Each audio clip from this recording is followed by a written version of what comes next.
الاصل يكسب ولا تقليد يكسب؟ الحق هو اللي يمشي يا معلم. دول 3 شباب من ألمانيا عملوا حركة صايعة جدا حولتهم مليارديرات من غير ما يعملوا حاجة حرفيا. تعال اقول لك على حكايتهم، بس قبل ما اقول لك الحكايه عايز اسالك سؤال على السريع كده، الاصل يكسب ولا تقليد يكسب؟ يبقى جاوب براحتك بقى في الكومنتات وانت بتسمع الحكايه.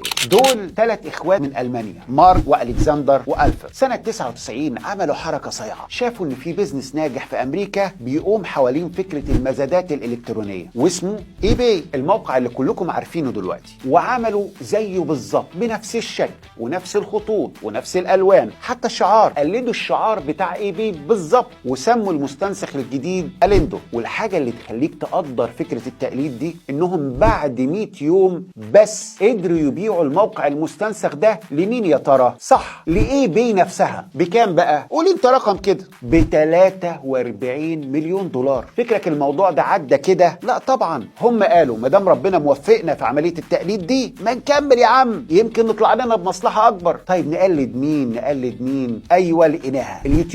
عملوا شركة نسخة من اليوتيوب وسموها ماي فيديو. باعوها بكام بقى؟ ب 23 مليون دولار. ايه يا عم النجاح السهل ده؟ وايه الملايين الحلوة دي؟ على رأي احمد سعد، ايه اليوم الحلو ده؟